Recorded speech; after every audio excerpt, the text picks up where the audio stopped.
اعوذ باللہ من الشیطان الرجیم بسم اللہ الرحمن الرحیم الحمد للہ رب العالمین الحمد للہ الذی لا یبلغه مدحته القائلون ولا يحصي نعماءه العادون ولا يؤدي حقه المجتهدون الحمد للہ الذی جعلنا من المتمسکین بالقرآن العظیم وجعلنا من المتمسکین بولایت امیر المؤمنین ثم الصلاة والسلام علی سیدنا ونبینا شفیع ذنوبنا وطبیب نفوسنا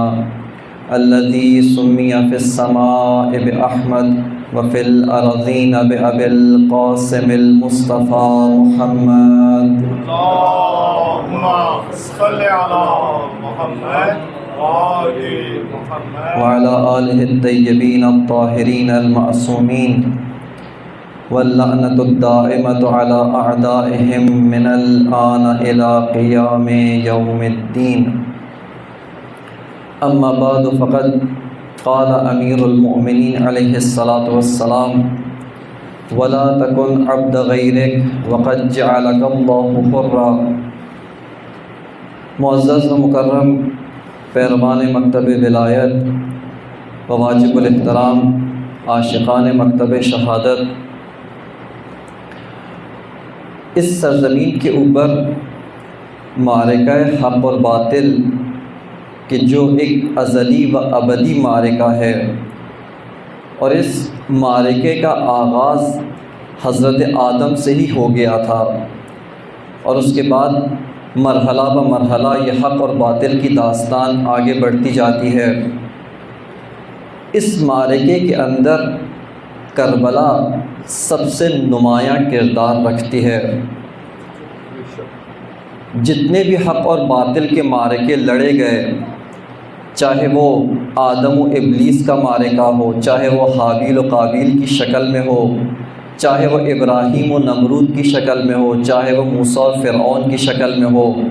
چاہے وہ رسول خدا اور ابو جہل و ابو لہب کی شکل میں ہو، ابو سفیان کی شکل میں ہو، ان سب کے اندر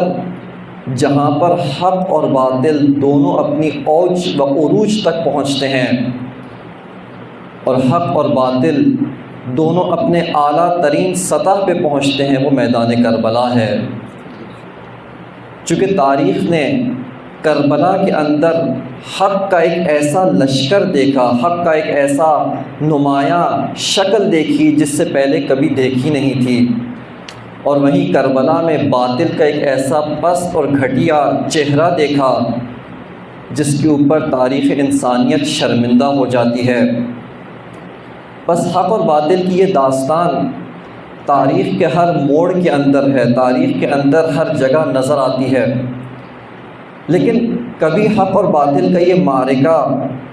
ایک مرتبہ انفرادی شکل میں نظر آتا ہے، جیسا حابیل اور قابیل دو انسان ہیں، ایک حق کا نمائندہ ہے، ایک باطل کا نمائندہ۔ انفرادی شکل میں حق اور باطل کی یہاں پر جنگ رونما ہوتی ہے۔ ایک مرتبہ جیسے جیسے انسانی معاشرہ آگے بڑھ رہا ہے، اس حق اور باطل کے معرکے کی سطح بلند ہوتی جا رہی ہے۔ جب حضرت نوح تشریف لاتے ہیں، اب ان کے مقابلے میں ایک انسان نہیں، ایک معاشرہ ہے، لہٰذا حضرت نوح کا خطاب اپنی قوم کو ہے، یا قومی، ہر دفعہ یہ اپنی قوم کو خطاب کر رہے ہیں، اور وہ قوم نوح کے مقابلے میں آئی ہوئی ہے۔ اسی طرح تاریخ انسانیت اور آگے بڑھتی چلی جاتی ہے، انسان ترقی کرتے چلے جاتے ہیں، فکری طور پر شعور و سطح بلند ان کے اندر پیدا ہوتی جاتی ہے۔ یہاں پر انسان حکومت تشکیل دینا سیکھ لیتے ہیں۔ اب یہاں پر امام حق و نمائندہ حق، اس کے مقابلے پر ایک بادشاہ موجود ہے۔ حضرت ابراہیم کے مقابلے میں نمرود ہے، ایک بادشاہ ہے، لہٰذا جب حضرت ابراہیم اپنی تبلیغ کا آغاز کرتے ہیں تو اس بادشاہ سے خطاب کرتے ہوئے کہتے ہیں، یا ملک، اے بادشاہ، خداوند متعال کی جانب توجہ کرو اور ان کے مقابلے میں یہ نمرود اپنی نمرودیت کے اوپر اترا ہوا ہے۔ اس کے بعد اگلا جو موڑ ہے حق اور باطل کے معرکے کا، وہ حضرت موسیٰ و فرعون کا زمانہ ہے۔ حضرت موسیٰ کے مقابلے میں نہ فقط ایک حکومت ہے، نہ فقط فرعون ایک بادشاہ ہے، بلکہ اب اس کی حکومت کی قلمرو بہت وسیع ہو گئی ہے۔ اب اس کے پاس ایک فوج بھی ہے، لشکر بھی ہے، سیاسی طاقت بھی ہے، اس کے علاوہ سائنس اور ٹیکنالوجی کی مدد سے وہ بہت کچھ انجام دے سکتا ہے۔ وہ جو ساحر شعبدے باز در واقع وہ سائنس اور ٹیکنالوجی کے نمائندے تھے، اور اس کے علاوہ اس کے پاس ایک مذہب بھی ہے، ایک مذہبی طاقت و مذہبی قدرت بھی موجود ہے۔ یہ حضرت موسیٰ کے مقابلے میں ہے۔ اور اس کے بعد رسول خدا ختمی مرتبہ حضرت محمد مصطفیٰ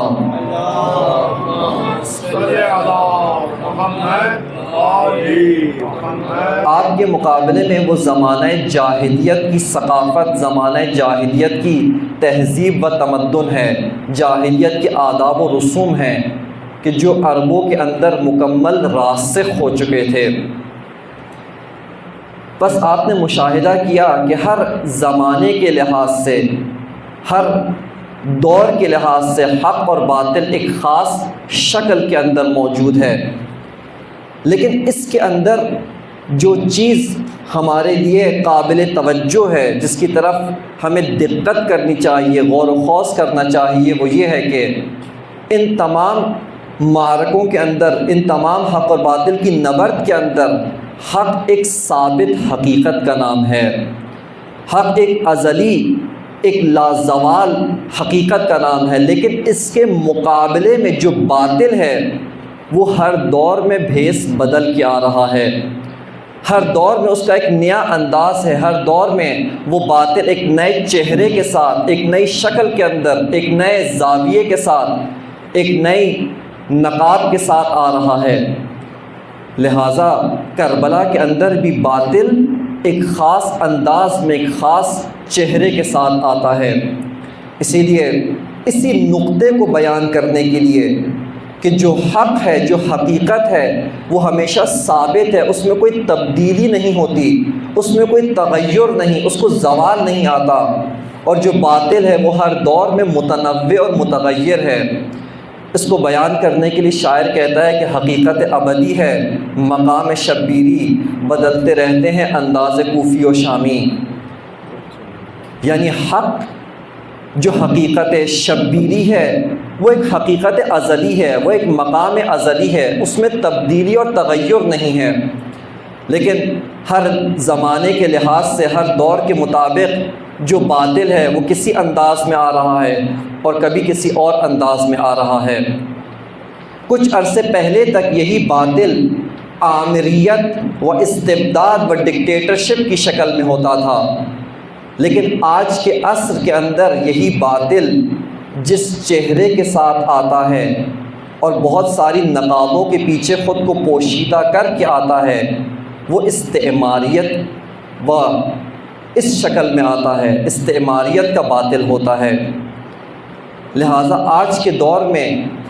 یہ حق اور باطل کا جو معرکہ جاری ہے، یہ حق اور باطل کی جو نبرد ہے، وہ در حقیقت مکتب حسین و استعماریت کے مقابلے میں ہے۔ اور اسی وجہ سے موضوع سخن و عنوان سلسلہ مجالس جو آپ کی خدمت میں رکھا کہ مکتب حسین استعمار شکن مکتب ہے، ایک ایسا مکتب ہے جس کی ذات ہی استعمار کے اوپر لرزہ طاری کر دیتی ہے، جس کی ذات ہی استعمار کے بلند اور بالا محلات اور ان کے قلعوں کو مسمار کر دیتی ہے۔ یہ مکتب حسین کی ذات ہے۔ اس کے اندر کچھ مطالب آپ کی خدمت میں عرض کیے، اگرچہ جس قدر بھی اس پہ گفتگو کی جائے پھر بھی کم ہے، پھر بھی موضوع کا حق ادا نہیں ہوتا، لیکن یہاں پہ بس اس فرصت سے ایک موضوع کا آغاز کیا اور اس کے بعد آپ کے بیدار اذہان و بیدار و جستجو طلب اذہان کے حوالے کر دیا کہ انشاءاللہ آپ اپنے مطالعات سے اس کو تکمیل کریں گے، اس کو پائے انجام تک پہنچائیں گے۔ جس مرحلے پہ ہماری گفتگو پہنچی تھی وہ یہ ہے کہ استعماریت آج جس شکل میں موجود ہے، اور ایک آکٹوپس کی طرح ایک ایسے جانور و درندہ جانور جو اپنے شکار کو 8 پاؤں سے جکڑ لیتا ہے تاکہ وہ شکار کسی طرح فرار نہ کر سکے، اس کی یہ شکل کچھ مراحل طے کرتے ہوئے آج یہاں تک پہنچی ہے۔ لہٰذا استعماریت کے کیا کیا مراحل ہیں اس کے بارے میں گفتگو ہو رہی تھی۔ اس کے اندر پہلا مرحلہ فقط گفتگو کو جوڑنے کے لیے، تسلسل کلام پیدا کرنے کے لیے،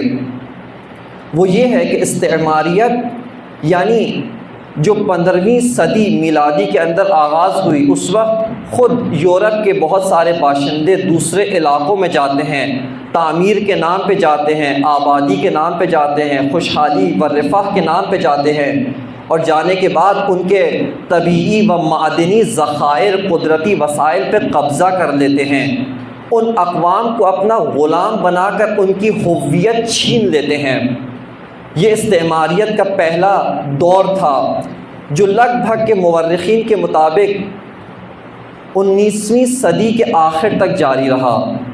یہی استعماریت کی شکل 19ویں صدی کے وسط یا اس کے آخر تک جاری رہتی ہے، لیکن اس میں نقصان یہ ہوتا ہے کہ جو استعمار گر ہے، جو دوسروں کے وسائل کو اچھے عناوین سے لوٹنے آیا ہے،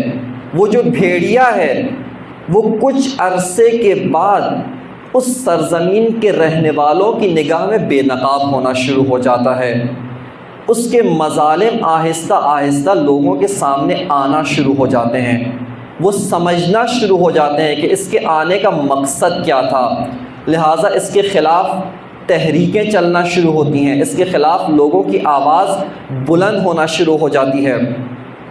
اور یہیں پر یہ استعماری طبقہ، یہ استعماری ٹولہ اپنی پریسٹیج، اپنی حیثیت و شخصیت بچانے کے لیے ان سرزمینوں سے نکل جاتا ہے۔ لیکن یہ اس سرزمین سے جو نکلتا ہے ایسا نہیں ہے کہ اس کی فطرت و اس کی طبیعت بدل جائے، یہ سوچے کہ بھائی اب تو ممکن نہیں، اب تو لوگ مجھے پہچان گئے ہیں، لہٰذا اب مجھے اپنا کام چھوڑ دینا چاہیے۔ ایسا نہیں ہے، بلکہ یہ اپنے اسی مکروہ چہرے کے اوپر ایک اور نقاب ڈال لیتا ہے، یہ اپنے اسی باطل کو ایک اور خوبصورت انداز میں چھپانے کی کوشش کرتا ہے۔ اگر یہ عریان و واضح طور پر سب کے سامنے کھل کر اپنی بات رکھے، یہاں پر کوئی اس کے فریب کا شکار نہیں ہوگا، کوئی اس کے سامنے سر تسلیم خم نہیں کرے گا، لیکن چونکہ اس کی شیطانی صفت، یہ شیطان صفت استعمار، حق اور باطل کو ملا کر، حق کی نقاب اپنے باطل چہرے پر چڑھا کر جب آتا ہے، یہاں پر بہت سارے لوگ دھوکہ کھا جاتے ہیں۔ اسی مطلب کو امام المتقین امیر المؤمنین علی ابن ابی طالب علیہ السلام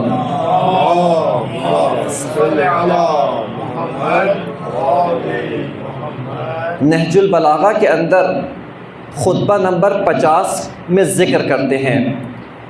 یعنی امام اس چیز سے اس راز کو کھول رہے ہیں کہ آخر کیا ہو جاتا ہے کہ لوگ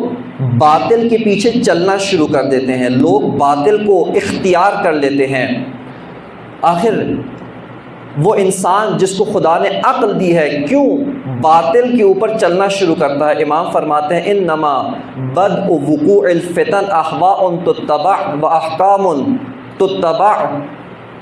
امام فرماتے ہیں کہ فتنوں کا آغاز وہ ہوائے نفسانی ہے جس کی پیروی کی جائے۔ جب ہوائے نفسانی کی پیروی کی جائے، احکام خدا کی جگہ دوسرے احکام کو جعل کیا جائے، گھڑا جائے، یہاں سے فتنے شروع ہو جاتے ہیں۔ اور اس کے بعد فرماتے ہیں یخالف فیہا کتاب اللہ، ان ہوائے نفسانی کی پیروی میں کتاب خدا کی مخالفت شروع ہوتی ہے، اور اس کے بعد فرماتے ہیں فَلَوْ أَنَّ الْبَاطِلَ خَلَصَ مِن مِزَاجِ الْحَقِّ، اگر باطل حق کی ملاوٹ سے پاک ہو جائے، یعنی باطل واضح اور شفاف طور پہ سامنے آئے، اس کے اوپر حق کی لباس نہ چڑھی ہوئی ہو، امام فرماتے ہیں کہ یہاں پر کیا ہوتا ہے، لم یخف عن المعاندین، امام فرماتے ہیں کہ یہ جو باطل ہے، یہ معاندین، یہ جو شک و ریب کے اندر ہوتے ہیں ان سے چھپ نہیں سکتا۔ جیسے ایک مرتبہ آپ کسی راستے کے اوپر جا رہے ہوں اور وہاں پہ آپ کو شک ہو جائے کہ آیا میں صحیح جا رہا ہوں یا نہیں جا رہا، سامنے ایک موڑ آتا ہے جہاں سے دو راستے نکلتے ہیں، اور دونوں راستے دائیں و بائیں دونوں راستے اتنے ملتے جلتے ہیں کہ آپ کو یہ شک ہونے لگتا ہے کہ آیا دائیں طرف جانا تھا یا بائیں طرف جانا تھا۔ اب اگر وہیں پہ کوئی حق کی علامت لگی ہوئی ہو، کہیں پر کوئی حق کی نشانی لگی ہوئی ہو، کہیں پر کوئی سائن بورڈ لگا ہوا ہو کہ یہ راستہ کہاں کو جاتا ہے، وہ راستہ کہاں کو جاتا ہے، آپ کو پہچاننے میں آسانی ہو جائے گی، آپ کو سمجھ میں آ جائے گا کہ حق کا راستہ کون سا ہے، اور وہ راستہ جو میری منزل کی طرف نہیں جاتا ہے وہ کون سا راستہ ہے۔ اور اسی وجہ سے تاکہ انسان اپنی زندگی کے اندر ان مختلف راستوں میں، ان مختلف سبیل اور راستے جو اس کے سامنے آتے ہیں، ان میں حق کے راستے کو پہچان لے، ان میں حق کے راستے کو سمجھ جائے۔ خداوند متعال نے حق کے راستے پر علامت کھڑی کی ہے، حق کے راستے پر علامتیں جگہ جگہ لگائی ہیں، اور سب سے بڑی حق کی آیت العظمیٰ، سب سے بڑی حق کی علامت مولا کائنات ہیں۔ مولا کائنات حق کی سب سے بڑی علامت و حق کی سب سے بڑی نشانی ہے۔ لہٰذا جب رسول خدا جناب عمار کو نصیحت کر رہے ہیں کہ اے عمار، اگر تمہیں کبھی حق اور باطل میں شک ہونے لگ جائے، اور دیکھو ایک طرف بھیڑ بہت زیادہ ہے، بہت سے لوگ جا رہے ہیں، لیکن اس جگہ پر علی نہیں ہیں، اور دوسرے راستے پہ فقط ایک ہی انسان جا رہا ہے اور اس راستے پہ فقط علی جا رہے ہیں، رسول خدا فرماتے ہیں اے عمار فقط اسی راستے پہ جانا جس راستے پر علی ملیں۔ نعرہ حیدری، جس راستے پر علی نظر آ جائیں اسی راستے پہ چلنا، کیوں؟ چونکہ علی حق کے ساتھ ہیں، حق علی کے ساتھ ہے، یہ دونوں ایک دوسرے سے الگ نہیں ہو سکتے۔ خب دوسری طرف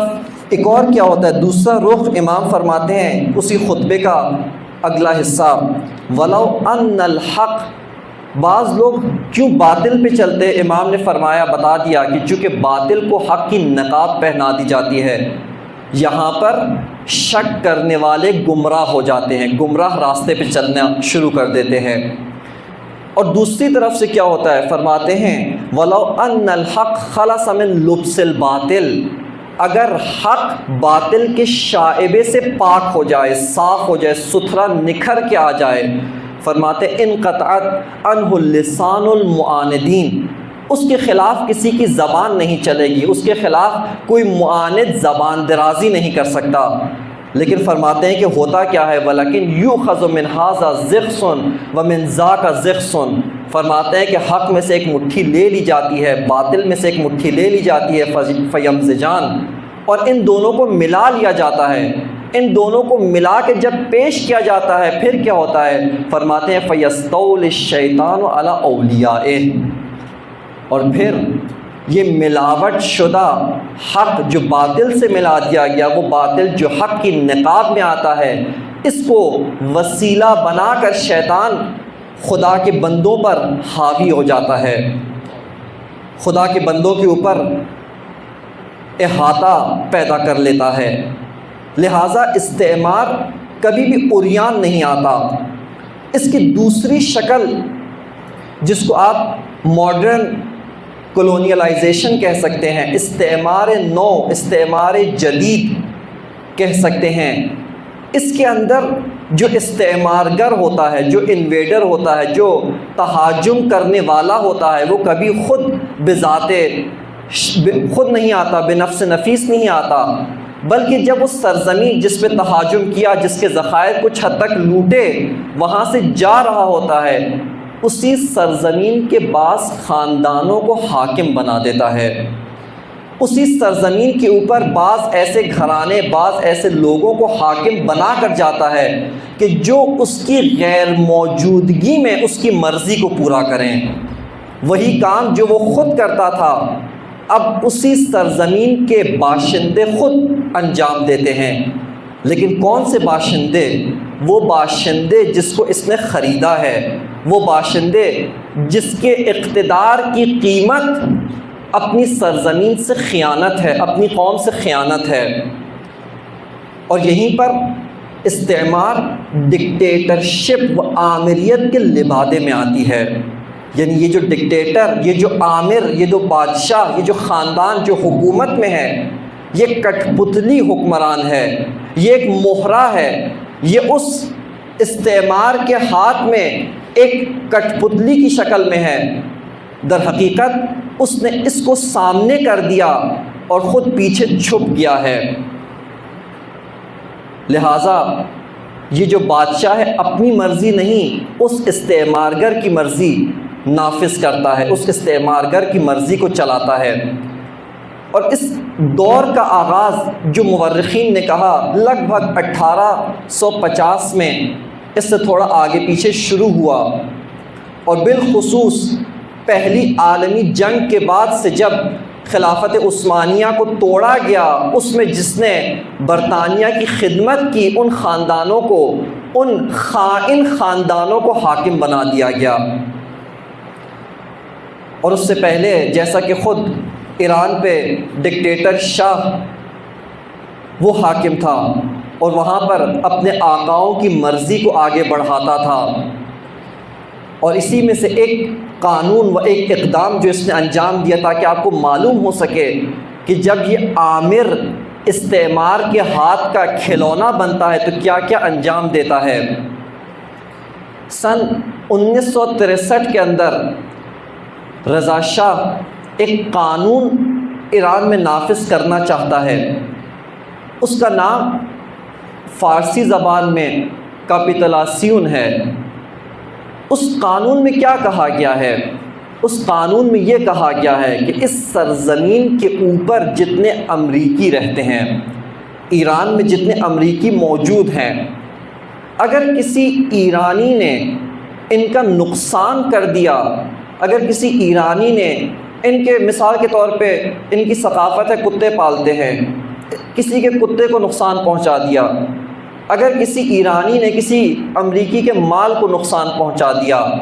وہاں پر اس کی سخت سے سخت سزا انہی ایرانی عدالتوں میں دی جائے گی۔ ایرانی عدالت میں اس ایرانی مجرم کے خلاف مقدمہ چلایا جائے گا، سزا دی جائے گی۔ لیکن اگر برعکس ہو، اگر کوئی امریکی کسی ایرانی انسان کو، جیتے جاگتے انسان کو مار دے، اس کو ختم کر دے، اس امریکی کی سزا ایران میں نہیں ہوگی۔ ایرانی عدالت، ایرانی حکومت، ایرانی قانون و ایرانی پولیس کو حق نہیں حاصل کہ اس انسان کو ہاتھ بھی لگا سکیں، بلکہ اس کو اگر سزا دینی ہے واپس امریکہ بھیجا جائے گا اور امریکی عدالتوں میں اس پہ مقدمہ چلے گا۔ بس آپ نے مشاہدہ کیا یہ ایک قانون ہے، اور جو اس زمانے کے بزرگ ہیں، بعض افراد جن کو خدا نے لمبی عمر دی ہے، انہوں نے شاہ کا زمانہ دیکھا ہے، انہوں نے بتایا کہ بہت سارے ہوٹل، بہت سارے ریسٹورانٹ، بہت سارے کلبز، ان کے باہر ایک جملہ لکھا ہوا تھا۔ یہاں سے آپ کو معلوم ہو کہ کس حد تک اس ڈکٹیٹر نے اپنے آقاؤں کی مرضی اس ملک پہ نافذ کی ہوئی تھی۔ اور وہ جملہ کیا ہوتا تھا کہ بعض جگہ جہاں پر جانور سے حساسیت ہوتی ہے، پالتو جانور کسی بھی شکل میں ہو اس سے حساسیت ہوتی ہے، وہاں پر یہ جملہ لکھتے تھے کہ اس جگہ پر کتے کا اور ایرانی کا داخلہ ممنوع ہے۔ یہ جملہ لکھا ہوا ہوتا تھا اس کے دروازے کے اوپر، یعنی خدا نخواستہ نعوذ باللہ ایک انسان کو ایک نجس العین حیوان کے برابر کا درجہ دیا ہوا تھا۔ خوب ایک ایسا ملک، لیکن وقت گزرا جب اس قانون کو پاس کرنا چاہتے تھے، قانون کیپیٹلیشن اس کو پاس کرنا چاہتے تھے، یہیں پر علماء نے مخالفت کی، بہت سارے علماء نے مخالفت کی، انہوں نے کہا یہ قانون درست نہیں، لیکن شاہ نے فقط امام خمینی کو پیغام بھجوایا۔ اس نے امام خمینی کے پاس بندہ بھجوا کر پیغام دیا کہ اگر آپ اس قانون کی مخالفت کرنا چاہتے ہیں تو کر لیں، حتیٰ یہاں تک کہا اگر آپ شاہ کو برا بھلا کہنا چاہتے ہیں تو کہہ لیں، امریکہ کا نام نہیں لینا، امریکہ کے خلاف نہیں بولنا، چونکہ اس کو پتا تھا کہ ان علماء و مراجعین میں جو اس استعمار کی نقاب اتار کے اس تک پہنچ جائے گا وہ روح اللہ خمینی ہے، وہ اس کے اصلی چہرے کو بھانپ لیں گے۔ لہٰذا یہ استعماریت کا دوسرا رخ اس شکل میں آتا ہے، اور آج بھی یہ شکل بہت سارے ممالک میں موجود و رائج ہے، لیکن آہستہ آہستہ یہ شکل بھی بے نقاب ہونا شروع ہو گئی۔ لہٰذا استعماریت تیسرے مرحلے کے اندر، تھرڈ فیز کے اندر، تیسرے درجے کے اندر داخل ہوتی ہے، جس کے اندر استعمار گر ایک اور نقاب اپنے چہرے پر چڑھا لیتا ہے۔ اور یہاں پر اس دوسرے اور تیسرے مرحلے میں کیا فرق ہے اس کو سمجھنے کے لیے تھوڑی دقت کی ضرورت ہے۔ صلوات پڑھ لیجئے محمد و آل محمد پر۔ اللہم صلی علی محمد و آل محمد۔ دوسرے مرحلے کے اندر اسی سرزمین کا ایک باشندہ نمائندہ اٹھایا جاتا ہے، اس کو اجیر کیا جاتا ہے، اس کو ایجنٹ بنایا جاتا ہے، اور اس سے اپنی سرزمین، اپنی مملکت، اپنی قوم، اپنے لوگ، ملت، ان کے خلاف کام کروایا جاتا ہے۔ استعمار کی مرضی اس کے ذریعے سے نافذ کی جاتی ہے۔ لیکن جو تیسرا طریقہ کار ہوتا ہے، اس میں ایک ایسا حربہ اختیار کیا جاتا ہے، ایک اور عمیق نقاب اڑ کر استعمار سامنے آتا ہے کہ یہاں پر فقط ایک ایجنٹ نہیں ہوتا، یہاں فقط ایک خاندان جس کو اجیر کیا جائے، جس کو پیسے دیے جائیں، اقتدار دیا جائے، فقط وہ نہیں ہوتا، یہاں خیانت نہیں ہوتی، بلکہ ایک ایسا حربہ اختیار کیا جاتا ہے جہاں پر اس سرزمین کے رہنے والے باشندے، اس سرزمین کے رہنے والے افراد خود اپنی مرضی سے، اپنی رضا سے اپنے وسائل اور اپنے طبعی ذخائر استعمار کے حوالے کرتے ہیں، خود اپنے ہاتھوں سے غلامی کی توق گردن میں ڈال لیتے ہیں۔ خب اس دوسرے اور تیسرے میں فرق کیا ہوا؟ فرق بہت باریک سا فرق ہے، اور وہ یہ فرق ہے کہ دوسرے میں انسان یہ سمجھتا ہے کہ میں خیانت کر رہا ہوں، وہ جو خیانت کر رہا ہوتا ہے، وہ اجیر، وہ ایجنٹ، اس کو سمجھ آ رہی ہوتی ہے کہ میں خیانت کر رہا ہوں، اس کو یہ معلوم ہو رہا ہوتا ہے کہ میں کسی اور کے اشاروں پہ چل رہا ہوں، میں کسی اور کے اشاروں کے مطابق عمل کر رہا ہوں۔ اور بعض اوقات اس کی اگر یہ خیانت کی حس تھوڑی سی بیدار ہو جائے، ممکن ہے کہ وہ آگے چلنے سے انکار کر دے۔ جیسا کہ دوسری عالمی جنگ سے پہلے اور اس کے بعد یہی پہلوی خاندان، اس کا جو پہلا ڈکٹیٹر تھا، اسی پہلوی خاندان کا محمد رضا خان فوجی جرنیل تھا، کودتا کر کے برطانیہ کی مدد سے حکومت میں آ جاتا ہے۔ اس نے اپنے واقعات، اس نے اپنی ڈائری بنائی، اس کے اندر واقعات لکھے، اور اس میں بعض اوقات افسوس کا بھی اظہار کیا کہ یہ استعمارگر ہمارے ساتھ کتنا گھٹیا برتاؤ کرتے تھے، ہمارے ساتھ کتنا پست اور رذیلانہ رویہ اختیار کرتے تھے، اور اس کے اوپر افسوس کا اظہار کرتا تھا۔ اور بعض اوقات اس نے تھوڑی بہت سرپیچی کرنے کی کوشش کی، اس کو ہٹا کر اس کی جگہ کے اوپر اس کے بیٹے کو لے آئے، یعنی ایک مہرے کو ہٹا کر دوسرے مہرے کو لے آئے۔ یہ جو دوسری طریقہ کار ہے، اس کو ایک بہت خوبصورت شعر کے ذریعے سے جو بیان کیا گیا ہے، یعنی جس کے اندر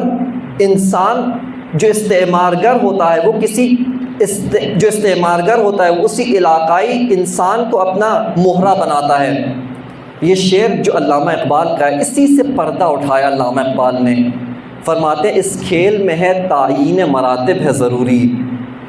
یعنی یہ جو کھیل ہے سیاست کا، اس کے اندر آپ ایسا نہ سمجھیں کہ سب کے سب ایک لیول کے اوپر ہے، سب کے سب ایک مرتبے میں ہیں۔ اس کھیل میں تعیین مراتب ہے ضروری، شاطر کی عنایت سے تو فرزین میں پیادہ، یعنی وہ جو شاطر، وہ جو کھلاڑی ہے اصلی، اس کی وجہ سے تم وزیر بن گئے ہو۔ میں ایک معمولی سپاہی ہوں، میں ایک معمولی پیادہ سپاہی، ایک معمولی فوجی انسان جو اپنی جان جوکھوں میں ڈالتا ہے، لیکن آیا وہ جس کو اس استعمارگر نے اپنا وزیر بنایا ہے، آیا اس کو کچھ معلوم بھی ہے یا نہیں ہے؟ آیا اس کھلاڑی کے، اس استعمارگر کے ارادوں کو جانتا ہے یا نہیں جانتا؟ شاعر کہتا ہے بیچارہ پیادہ تو ہے ایک مہرہ ناچیز، جو ایک معمولی سپاہی ہے وہ تو ایک ناچیز چیز ہے، لیکن وہ جس کو اس نے اپنا وزیر بنایا ہے، کہتا ہے فرضی سے بھی ہے پوشیدہ شاطر کا ارادہ۔ وہ جو اس کھلاڑی کا ارادہ ہوتا ہے اس وزیر سے بھی پوشیدہ ہے۔ لہٰذا بعض اوقات یہ وزیر، یہ مہرہ کبھی اپنے آقا کی مرضی کے خلاف کام انجام دے، اس کو ہٹا کر اس کی جگہ دوسرے مہرے کو لے آتے ہیں، اس کی جگہ کسی اور کو لے آتے ہیں۔ لیکن جو تیسری شکل کی استعماریت ہوتی ہے، اس کے اندر انسان کی سوچ کو اس طریقے سے تسخیر کیا جاتا ہے کہ وہ فی سبیل اللہ، وہ اس کو صحیح سمجھتے ہوئے خود اپنے ہاتھوں سے استعماریت کی توق گردن میں ڈال رہا ہوتا ہے، استعماریت کی زنجیر اپنے ہاتھوں پہ چڑھا رہا ہوتا ہے۔ اور اس کا آغاز مورخین کے مطابق جب سے میس کمیونیکیشن، جب سے ذرائع ابلاغ، جب سے وسائل ارتباطات، ان کا ایجاد ہوا، اکتشاف ہوا، اس وقت سے شروع ہوتا ہے۔ یعنی یہاں پر استعمارگر، یہاں پر استعمار کرنے والا روشن فکری کے نام پر آتا ہے، آ کر قوموں کو جو ترقی کا راستہ بتاتا ہے وہ یہی بتاتا ہے کہ اے قوم، اے لوگو، اے جہان سوم، تھرڈ ورلڈ کنٹریز، اگر چاہتے ہو کہ تم بھی ترقی کی بلندی پہ فائز ہو، ہماری پیروی کرو، ہمارے سامنے جھک جاؤ۔ اور یہاں پہ وہ اقوام اپنی مرضی سے، خیانت سے نہیں، صحیح سمجھتے ہوئے استعمار کے چنگل میں پھنس جاتی ہیں، اس کی مٹھی میں جکڑی جاتی ہیں۔ اور اس کا ایک نمونہ آپ کی خدمت میں عرض کروں، یہ جو تعلیمی نصاب ہمیں پڑھایا جاتا ہے، بالخصوص جو سوشل سائنسز کے اندر نصاب پڑھایا جاتا ہے، چونکہ بندہ حقیر کو اب نہیں معلوم اس کو آپ توفیق کہیں یا بالآخر ایک فرصت ملی، ایک موقع ملا اکنامکس، اقتصادیات یونیورسٹی کے اندر پڑھنے کا۔ اب ہمیں کون سی اقتصادیات پڑھاتے ہیں؟ ہمارا اقتصادی نظام کی بنیاد کون سی اقتصادیات ہے؟ اب اس کا سب سے پہلا جو درس ہوتا ہے، سبق ہوتا ہے، چیپٹر ہوتا ہے، جس کے اندر کیوں ہم علم اقتصاد پڑھتے ہیں، علم اقتصاد کی ضرورت، اس میں یہ بتایا جاتا ہے کہ چونکہ انسان کی خواہشات لامحدود ہیں، یعنی ایک انسان اس کا مطالعہ کریں، اس کی لامحدود خواہشات ہیں۔ دوسری طرف سے زمینی وسائل جتنے بھی ہوں، زمینی وسائل محدود ہیں، چاہے تیل ہے، گیس ہے، جو بھی زمینی وسائل ہیں، طبعی وسائل ہیں، وہ سب کے سب محدود ہیں۔ علم اقتصاد کیا کرتا ہے؟ انہی زمینی وسائل کو بہترین انداز میں ڈھالنا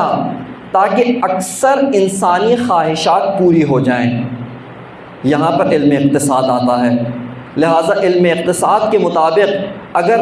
آپ کے پاس ایک محدود وسائل ہیں، ان محدود وسائل کے دو طریقہ استعمال ہو سکتے ہیں، ایک الف ایک با، دو جگہوں پہ اس کو خرچ کیا جا سکتا ہے۔ کہاں پہ خرچ کرنا چاہیے؟ جہاں پر زیادہ خواہشات پوری ہوتی ہوں، جہاں پر زیادہ لوگوں کی خواہشات پوری ہوتی ہوں، اس کے اوپر خرچ کرنا چاہیے۔ جو زیادہ قیمت دینے کو تیار ہے وہاں پہ خرچ کرنا چاہیے، اگرچہ دوسری طرف ہزاروں لوگ محروم کیوں نہ ہو جائیں، لیکن اگر ایک انسان اسی چیز کی بہت اونچی قیمت دینے کو تیار ہے، اس کو ادھر لے کر جائیں۔ اس اقتصاد کے ذریعے سے یہ اقتصاد پڑھ کے جو اقتصاد دان نکلے گا، اسی طرح سیاست کی دنیا کے اندر کون سی سیاست پڑھائی جاتی ہے؟ یہ سیاست پڑھائی جاتی ہے کہ اگر تمہارا حریف، اگر تمہارا رقیب تم سے طاقتور ہو، اس کے سامنے لومڑی بن جاؤ، اس کے سامنے مکاری اور چالاکی سے اس کے اوپر قبضہ کرنے، اس کے اوپر غلبہ پانے کی کوشش کرو، اور اگر تمہارا حریف تم سے کمزور ہے،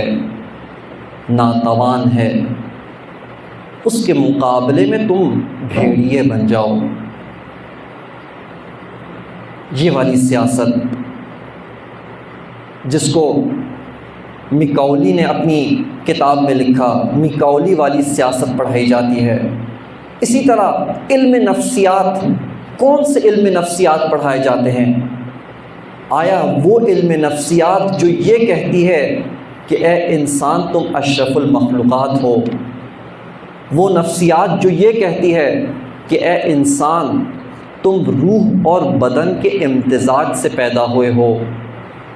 اے انسان تم فقط مادی جسم نہیں بلکہ ایک الہی روح بھی رکھتے ہو، یا وہ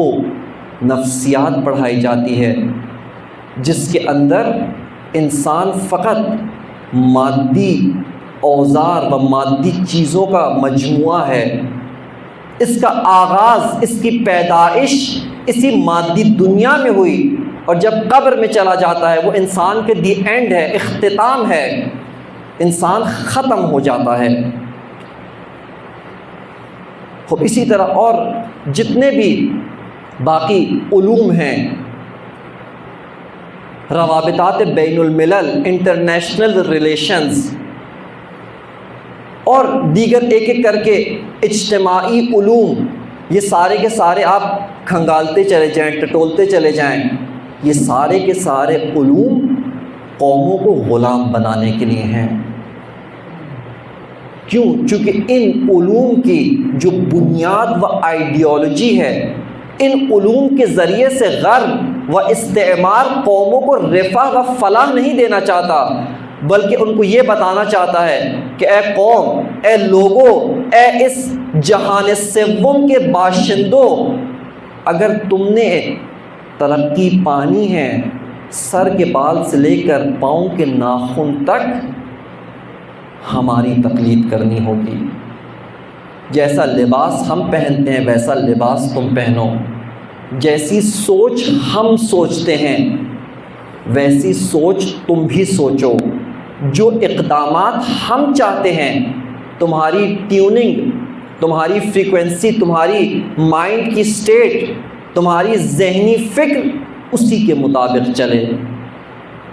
خب یہ استعمار کا پیچیدہ ترین حربہ ہے، جس کو آپ دوسری زبان میں ثقافتی یلغار بھی کہہ سکتے ہیں۔ یعنی ثقافتی یلغار صرف ثقافتی یلغار میں ثقافت سے مراد لباس، زبان یا اس جیسی دوسری چیزیں نہیں، بلکہ علوم، تمام تر علوم، تمام تر ثقافتی اوزار، ثقافتی علامتیں اور آداب و رسوم سب کے سب شامل ہو جاتے ہیں۔ اس تیسرے مرحلے کے اندر جو قوم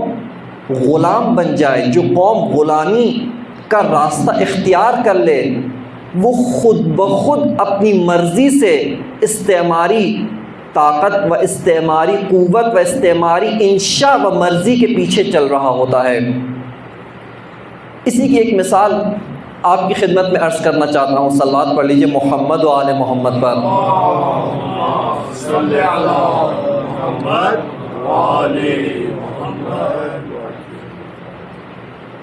ہمارے پڑوسی ہمسایہ ملک کے اندر جب انقلاب اسلامی رونما ہوتا ہے، اب انقلاب تو آ گیا، شاہ کو ہٹا لیا گیا،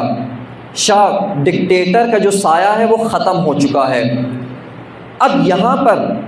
بعض اوقات ایسے سیاسی اقدامات اختیار کیے جاتے ہیں،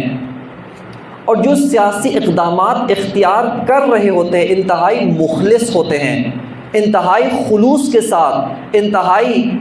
عقیدت اپنی قوم کے ساتھ خلوص کے ساتھ یہ کام انجام دے رہے ہوتے ہیں۔ کیوں؟ چونکہ ان کی سوچ میں انقلاب نہیں آیا، ان کے معاشرے میں، ان کے ملک میں، ان کی سرزمین پہ انقلاب آ گیا، لیکن ان افراد کی سوچ وہی غلامانہ سوچ ہے، ان کی سوچ میں انقلاب نہیں آیا ہے۔ انہی شخصیات میں سے ایک شخصیت جو ایران کے سابقہ صدر جناب ڈاکٹر روحانی، انہی شخصیات میں سے ایک شخصیت تھے اور آج بھی ہیں۔ یعنی ان کے جو بھی اقدامات تھے، ابھی میں چونکہ ان کے اقدامات یہاں پر زیر بحث لانا نہیں چاہتا، فقط ایک نقطہ بیان کرنا چاہتا ہوں، اور وہ یہ ہے کہ ان کے اقدامات خیانت کی وجہ سے نہیں تھے۔ انہوں نے مذاکرات کی طرف لے کر گئے ملک کو،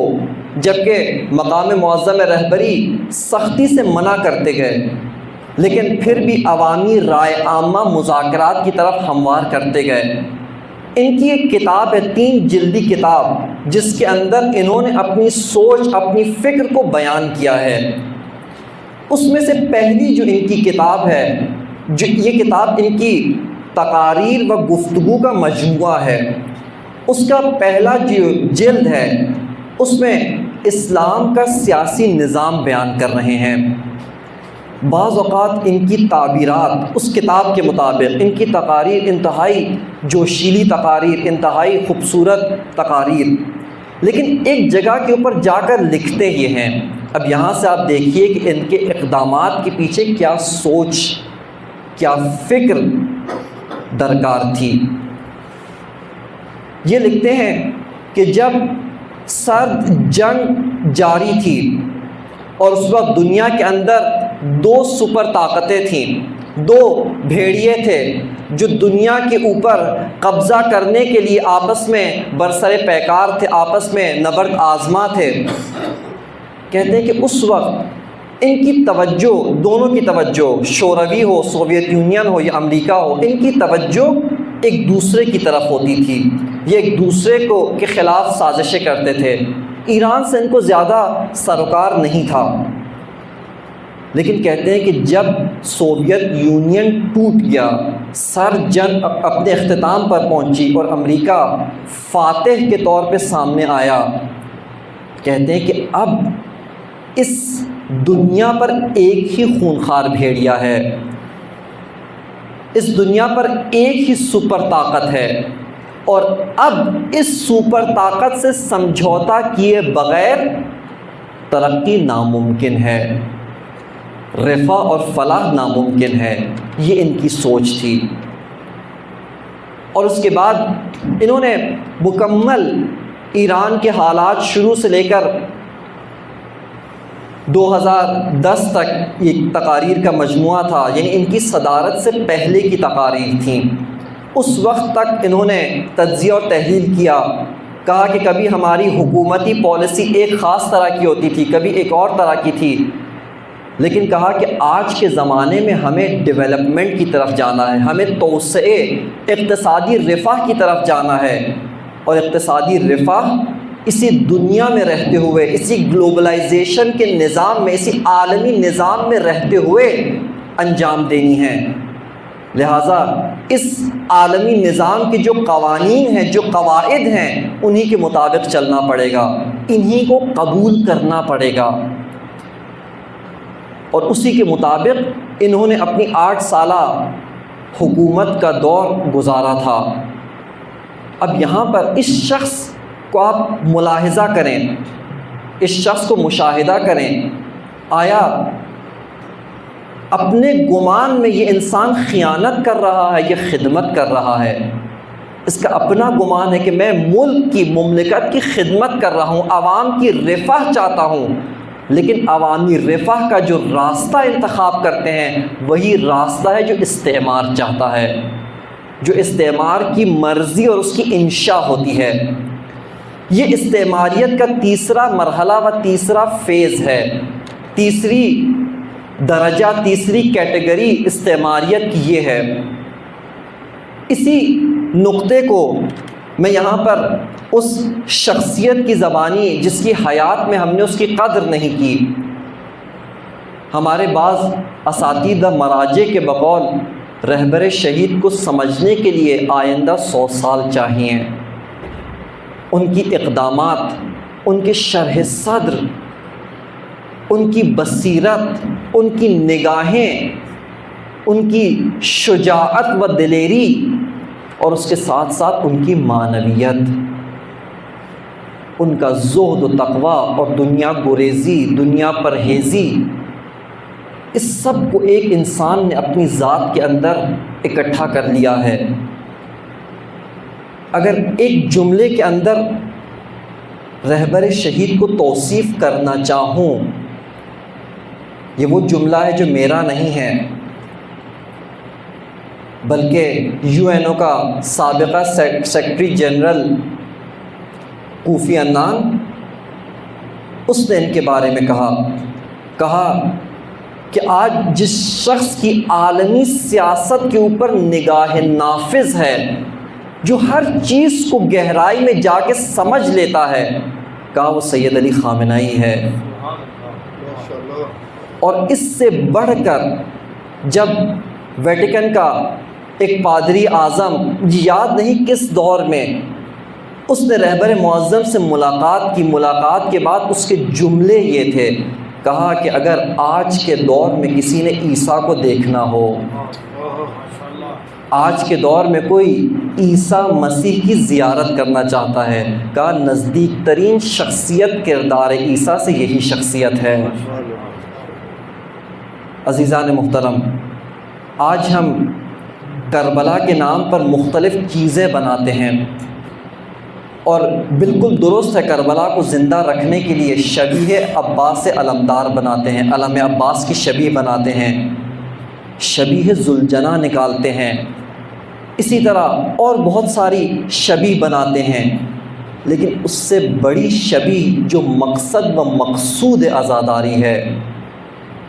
وہ یہ ہے کہ تم حسینی کرداروں کی شبیہ بن جاؤ۔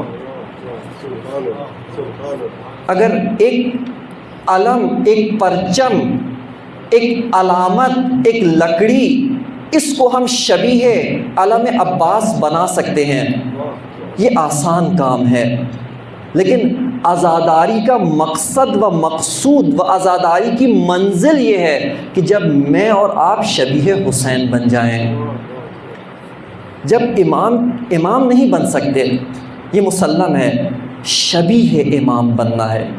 نزدیک بننا ہے اپنے آپ کو امام کے کردار کے ساتھ، شبیہ کردار کربلا بننا ہے،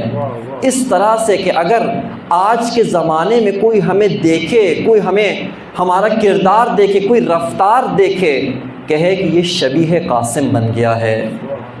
اگر کوئی جوان ایسا کردار اختیار کرے، ایسا اپنی گفتار، کردار، اس کی نگاہیں ہو، لوگ دیکھتے ہی کے ساتھ کہیں یہ شبیہ علی اکبر بن گیا ہے۔ کوئی بوڑھا کوئی بزرگ اس کردار کا مالک ہو، شبیہ حبیب ابن مظاہر بن گیا ہو۔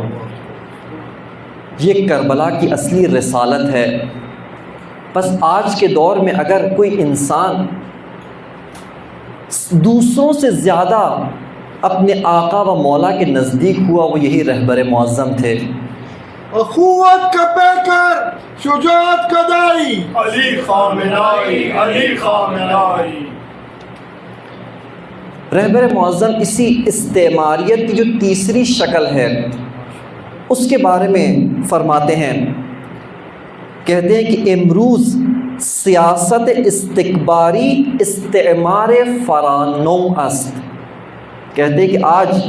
استکباریت و استعماریت کی جو سیاست ہے، جو روش ہے، جو میتھڈولوجی ہے، جو طریقہ واردات ہے، وہ استعمار فرانو ہے۔ خب یہ کہتے کس کو ہیں؟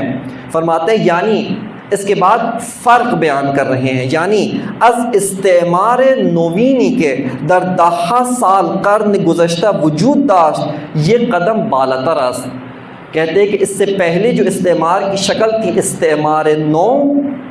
اس سے کئی قدم بالاتر ہے۔ اس کے اندر ہوتا کیا ہے؟ استعمار فرانو یعنی چے۔ اب اس کی ڈیفینیشن، اس کی تعریف بیان کر رہے ہیں۔ استعمار فرانو کسے کہتے ہیں؟ یہ جو پوسٹ ماڈرن کولونیلائزیشن کا سسٹم ہے، یہ کیا ہے؟ فرماتے ہیں یعنی دستگاہ استکباری کاری کنند کہ عناصری از ملت کے ان مستکبر می خواہد آن را قبضے و تصرف کند۔ فرماتے ہیں کہ استکبار ایک ایسی ٹیکنیک و ایک ایسی اسٹریٹجی اختیار کرے، ایک ایسا حربہ و طریقہ واردات اختیار کرے کہ جس سرزمین پہ قبضہ کرنا چاہتا ہے، جس سرزمین کو تحت تصرف حاصل کرنا چاہتا ہے، جس سرزمین پہ اپنے پنجے گاڑنا چاہتا ہے، فرماتے ہیں کہ بدون ان کے بدانند بے او کمک کنند، اس سرزمین پہ رہنے والے اس کے بغیر کہ وہ سمجھتے ہوں کہ کیا کر رہے ہیں، ان کو معلوم ہو کہ وہ کیا عمل انجام دے رہے ہیں، یہ سب کے سب اس کی مدد کر رہے ہیں۔ ان کے اقدامات، ان کے تمام تر حربے، تمام تر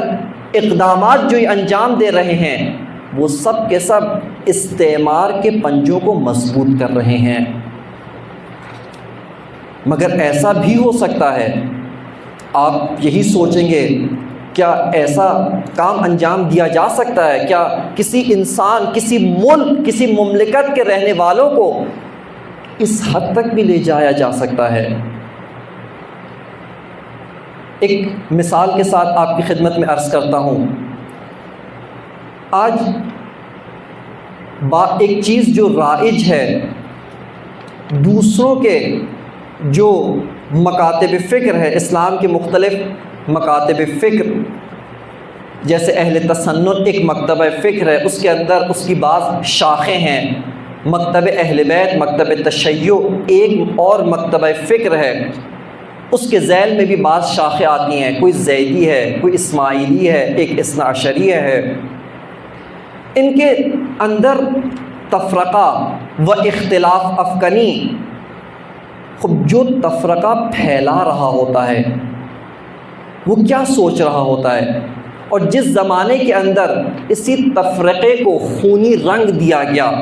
اس تفرقے کو خونی شکل دی گئی، اس تفرقے کی وجہ سے تشیع نے اپنے بہت سارے اہم ستونوں کو کھو دیا،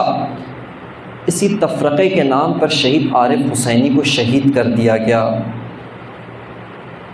وہ جو تفرقہ پھیلا رہا ہوتا ہے،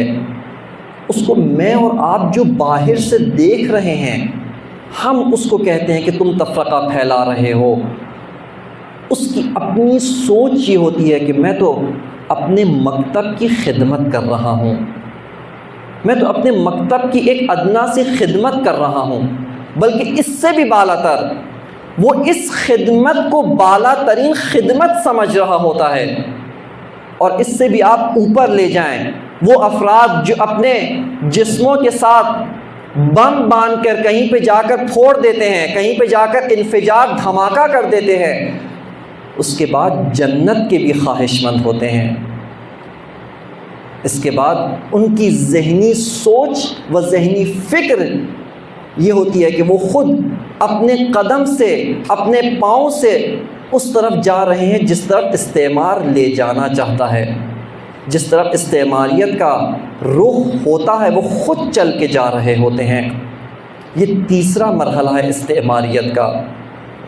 اور یہ آج ہمارے زمانے کے اندر پنپ چکا ہے، ہمارے زمانے میں اسی کا قبضہ ہے۔ اگر کوئی بھی کام آج سوشل میڈیا کے اندر کوئی پوسٹ، کوئی ایک میسیج جو ہم فارورڈ کرتے، جو لائک کرتے، جو شیئر کرتے ہیں، اس سے پہلے یہ ضرور سوچیں اس کا فائدہ کس سے ہوگا، یہ کس کو تقویت کرے گا، کیا یہ تشیع کو مضبوط کرے گا یا استعماریت کو مضبوط کرے گا، اس کو ضرور سوچا کیجئے۔ اور اسی استعماریت کی شکل کے خلاف آج کے دور میں مکتب حسینی نے قیام کیا، مکتب حسینی کے پیروکاروں نے قیام کیا۔ اب ایسے جو اس تیسری شکل کی استعماریت کے اندر مکمل طور پہ غرق ہو چکے ہوں، ان کو تقریروں سے بیدار نہیں کیا جا سکتا۔ ان کو اگر دوبارہ آگاہ کرنا ہے، بیدار کرنا ہے، سمجھانا ہے،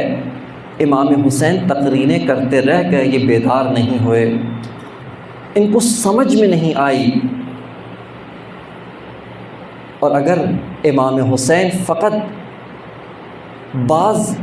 جنگجو جوان لے جاتے پھر بھی ان کو سمجھ میں نہیں آتی۔ ان کو بیدار کرنے کے لیے امام حسین زینب و ام کلثوم کو لے گئے۔ یہ سوئی ہوئی قوم، یہ جو آمریت، استکباریت و اس زمانے کا جو سامراج و اس زمانے کی یزیدیت و باطل، اس کے پیچھے چل رہے ہیں، عبادت سمجھتے ہوئے، اس کو اولو الامر جانتے ہوئے، اس کو خلیفۃ المسلمین سمجھتے ہوئے، نعوذ باللہ ایک باغی کے خلاف لڑ رہے ہیں۔ اور اس کو بیدار کرنے کے لیے سید الشہداء نے بہت کام انجام دیے۔ قدم قدم پہ سید الشہداء کے مختلف اقدامات تھے تاکہ ایک بھی انسان بیدار ہو جائے، ایک بھی انسان باطل سے حق کے راستے پہ پلٹ کر آ جائے۔ انہی میں سے عزاداروں ایک کام جو امام حسین نے انجام دیا، جناب قاسم کو بھیجا۔ جناب قاسم مولا حسن کی جو نشانی تھے، علامت تھے۔ 13 سالہ ایک جوان، روایتوں میں جو ان کی عمر لکھی گئی 13 سال، 13 سال کے جوان جنگ نہیں لڑتے، 13 سال کے جوان میدان جنگ میں نہیں جاتے۔ کیوں بھیجا؟ یہی بتانے کے لیے، اے نادانوں، اے سوئے ہوئے لوگوں، اے غافل لوگوں، اگر حسین باغی ہے تو قاسم کیا کر رہا ہے؟ اسی کو بیدار کرنے کے لیے کبھی علی اصغر کو ہاتھوں پہ بلند کیا، اور دیکھا جب اس سے بھی بیدار نہیں ہوتے، امام حسین کو پتہ چل گیا اب یہ میرے خون سے بیدار ہوں گے، اور اگر میرے خون سے بھی بیدار نہ ہوئے تو میرے پاس ابھی بھی ایک اور سرمایہ موجود ہے، ایک ایسا کام میں کروں گا، ایک ایسا سرمایہ امت کے سامنے پیش کروں گا، قیامت تک کوئی انسان غافل نہیں ہو سکتا۔ اور وہ سرمایہ اپنی بہن زینب کی چادر پیش کروں گا۔ لشکر حسین کی اگر آپ ترتیب دیکھیں، کس ترتیب سے لشکر حسین کا چناؤ کیا گیا، انتخاب کیا گیا، یہ جنگ لڑنے کا لشکر تو نہیں، یہ بیداری کا لشکر لگتا ہے، یہ سوئے ہوئے لوگوں کو جگانے کا لشکر لگتا ہے۔ بس عزاداروں، ایک مرتبہ جب شب عاشور آ گئی، شب عاشور امام نے اپنے وقت کو 3 حصوں میں تقسیم کر دیا۔ ایک وقت امام نے عبادت، قرآن، نماز، دعا کے اندر گزارا۔ ایک وقت امام نے اپنے اصحاب و انصار کے ساتھ گزارا، اور ایک وقت امام نے اپنے اہل بیت کے ساتھ گزارا۔ انہی میں سے جب امام حسین اپنی بہن کے ساتھ گفتگو فرما رہے تھے تو وہاں پر بہن پوچھتی ہیں کہ بھیا آپ نے اپنے ساتھیوں کا امتحان لے لیا ہے، کہیں ایسا تو نہیں کل جب معرکہ شروع ہو آپ کے ساتھی دغا کر جائیں،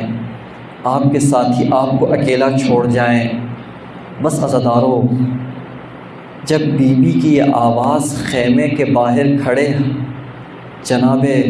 حبیب ابن مظاہر کو سنائی دی گئی، حبیب ابن مظاہر ایک مرتبہ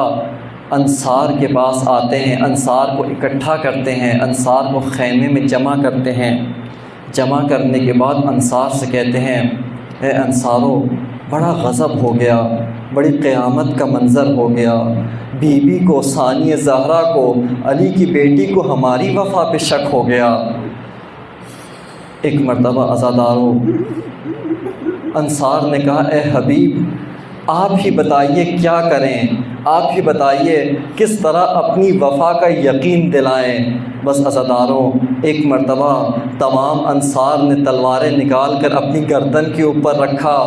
حبیب کو بھیجا، حبیب آقا اور مولا کو ایک مرتبہ کہیے، ایک مرتبہ التجا کیجئے کہ اپنے غلاموں کے خیمے میں آ جائیں۔ بس عزاداروں، ایک مرتبہ مولا اس خیمے میں آتے ہیں، کیا منظر دیکھتے ہیں، منظر دیکھتے ہیں سب کی گردنیں جھکی ہوئی ہیں، گردنوں پہ اپنی تلواریں رکھی ہوئی ہے، یہی کہہ رہے ہیں کہ اے مولا و آقا، اگر آپ حکم کریں، اگر آپ فرمان دے، ابھی اپنی گردنیں اتار کے آپ کی خدمت میں رکھ دیں۔ بس عزاداروں، ایک مرتبہ امام نے اپنے ساتھیوں کی وفاداری کا دیکھا،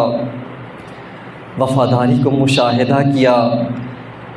اور اس کے بعد امام نے اپنے انصار کو بشارتیں دینا شروع کیا۔ فرمایا کہ اے مسلم ابن اوسجہ، آپ بھی شہید ہو جائیں گے، آپ فلاں مقام پر شہید ہوں گے۔ اے حبیب ابن مظاہر، آپ فلاں مقام پر شہید ہوں گے۔ اے زہیر ابن قین، آپ فلاں مقام پر شہید ہوں گے۔ اور اسی طرح عزاداروں، ایک ایک کر کے امام حسین ایک ایک ناصر کو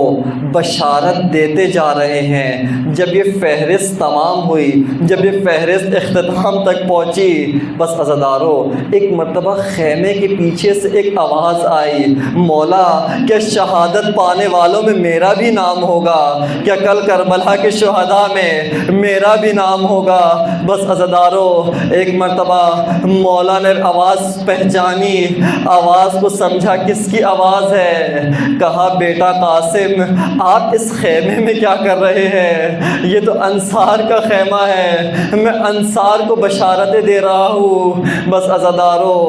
ایک مرتبہ قاسم نے پوچھا، مولا کیا میں بھی اپنی جان آپ پر نچھاور کروں گا؟ مولا نے پوچھا، بیٹا قاسم، آپ کے نزدیک موت کیسی ہے، آپ موت کو کیسا پاتے ہیں؟ بس عزاداروں، ایک مرتبہ جناب قاسم نے اپنی ذکاوت سے جواب دیا کہ مولا چچا جان، موت میرے نزدیک شہد سے زیادہ شیرین ہے، شہد سے زیادہ میٹھا موت کو پاتا ہوں۔ بس عزاداروں، ایک مرتبہ امام نے ایک جملہ کہا، ایک ایسا جملہ کہا، قاسم تڑپ گئے، کہا کہ قاسم کل آپ بھی شہید ہو جائیں گے، 6 ماہ کے علی اصغر بھی شہید ہو جائیں گے۔ بس عزاداروں، ایک مرتبہ قاسم نے سوچا علی اصغر میدان میں نہیں جا سکتے،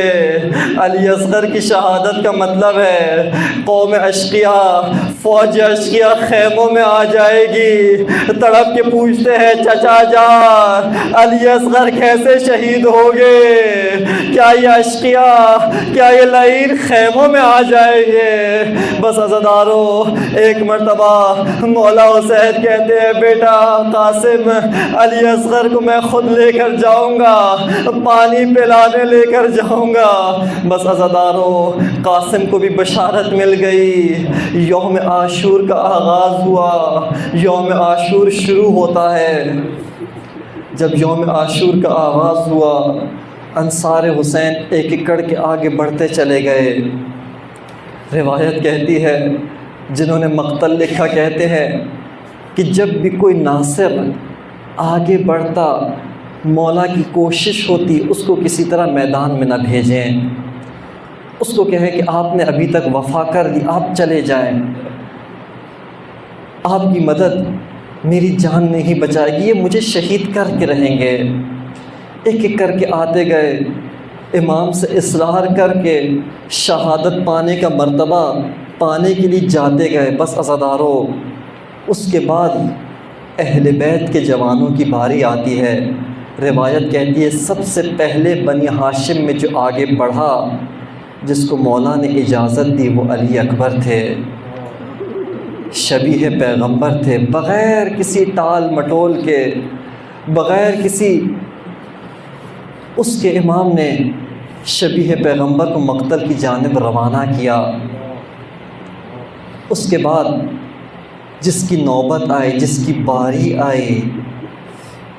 شہزادہ قاسم تھے، جناب قاسم تھے۔ اب جناب روایت عجیب جملے لکھتی ہے، بہت عجیب جملے، یہ مقتل کے جملے ہیں۔ جناب قاسم مولا سے اجازت لینا چاہتے ہیں، اپنے چچا جان سے اجازت لینا چاہتے ہیں، لیکن معلوم ہے چچا اتنی آسانی سے اجازت نہیں دیں گے، چچا اتنی آسانی سے میدان میں بھیجیں گے نہیں۔ بس عزاداروں ایک مرتبہ جب جناب قاسم مولا حسین سے چچا جان سے اجازت لینے گئے، مولا نے روکا، کہا بیٹا قاسم آپ میرے بھائی کی نشانی ہے، آپ کو جب بھی میں دیکھتا ہوں مجھے اپنے بھیا حسن کی یاد آ جاتی ہے، اپنے بھیا حسن کی زیارت کرنی ہو آپ کا چہرہ دیکھتا ہوں، آپ نہ جائیے۔ بس عزاداروں ایک مرتبہ جناب قاسم کو معلوم تھا مولا سے کیسے اجازت لینی ہے، یہ روایت کا جملہ ہے، روایت نے لکھا، مقتل نے لکھا، ایک مرتبہ قاسم نے اپنے آپ کو چچا کے قدموں میں گرا دیا، آگے بڑھ کے چچا کے قدموں سے لپٹ گئے، لپٹ کر اجازت لینے کی التجا کرنے لگے۔ بس عزاداروں ایک مرتبہ مولا حسین نے جناب قاسم کو تیار کرنا شروع کیا۔ روایت نے لکھا اپنے بھیا عباس کو بلایا، دونوں بھائیوں نے مل کر اپنے بھائی کی نشانی مولا حسن کی نشانی قاسم کو تیار کیا۔ کس طرح سے تیار کیا؟ بس عزاداروں روایت کہتی کہ ایک مرتبہ امام حسین نے اپنا صندوقچہ کھولا، اپنے بھائی حسن کا امامہ نکالا، جناب قاسم کے سر پہ امامہ سجایا، اپنے بھائی کی عبا نکالی، قاسم کو عبا پہنائی، مولا عباس نے آگے بڑھ کر قاسم کے سر پہ جنگی خود رکھا، زرہ پہنائی۔ بس عزاداروں روایت کہتی ہے مولا عباس کو ایک دشواری پیش آئی، وہ دشواری یہ تھی یہ خود، یہ زرہ بچوں کے لیے نہیں بنائی گئی تھی، بچوں کے جسم کے مطابق نہیں تھی۔ بس عزاداروں ایک مرتبہ مولا نے اپنے بھائی کی نشانی کو روانہ کیا، مقتل کی جانب روانہ کیا۔ بس عزاداروں ایک مرتبہ حیدر کا پوتا جنگ شروع کرتا ہے، روایت کہتی ہے 35 جہنمیوں کو فنار کیا، اس کے بعد ایک لعین آگے بڑھتا ہے، اس زور سے مولا کے سر پہ تلوار کا وار کیا، جناب قاسم کے سر پہ تلوار کا وار کیا۔ بس عزاداروں ایک مرتبہ بھتیجا جب گھوڑے سے زمین کربلا پہ آیا، چچا جان کو آواز دی، روایت کہتی ہے مولا عقاب کی طرح جھپٹ کے آئے، بس عزادارو ایک مرتبہ مولا آتے ہیں، ایک عجیب منظر مشاہدہ کرتے ہیں۔ وہ منظر کیا دیکھتے ہیں؟ چچا اپنے بھتیجے کی لاش پر ہے، بھتیجا ایڑیاں رگڑ رہا ہے، مولا جملے کہتے ہیں، بیٹا قاسم تیرے چچا کے لیے کتنا سخت ہے، تم مدد کے لیے پکارے وہ مدد نہ کر سکے۔ الا لعنت اللہ علی القوم الظالمین فسیعلم الذین ظلموا ای منقلب ینقلبون۔ ماتم حسین۔